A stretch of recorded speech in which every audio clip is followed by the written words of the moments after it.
If you entrust me with the presidency, I will draw on the best of us, not the worst. Joe Biden makes his pitch to voters for the first time as the Democratic Party's presidential nominee. Good evening. I'm Christine Johnson. Maurice is off tonight. The former vice president took the stage on the fourth and final night of the Democratic National Convention. CBS 2's Dick Brennan here now to break it all down. Dick? Yeah, Christine, 75 days to the election, and now it is game on. Joe Biden is not new to the voters of America, of course, but tonight he had to give them a reason to make him the next president of the United States, and he gave his speech under the most unusual circumstances. So it's with great honor and humility I accept this nomination for President of the United States of America. Joseph R. Biden Jr., with his running mate, vice presidential candidate Kamala Harris, accepting the nomination with his wife and family.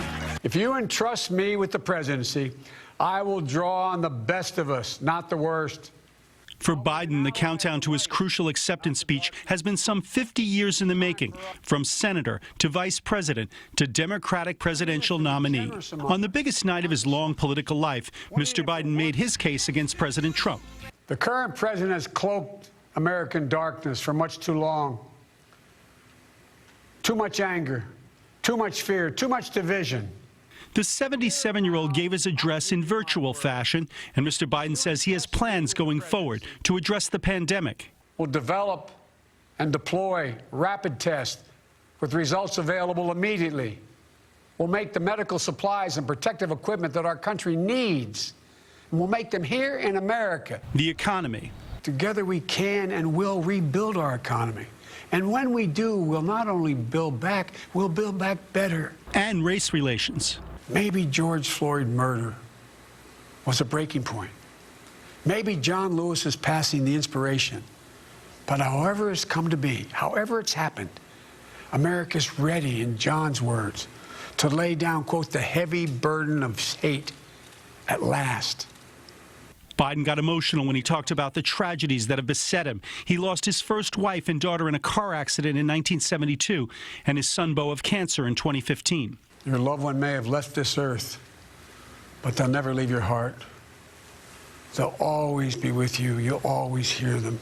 Mayor Mike Bloomberg was one of Biden's opponents in the primary who spoke. Let's put an end to this whole sorry chapter in American history. President Trump was near Biden's hometown of Scranton, Pennsylvania, and once again went after the Democratic nominee. Joe Biden is a puppet of the radical left movement that seeks to destroy the American way of life. And Mr. Trump said Democrats will use mail-in ballots in an attempt to steal the election.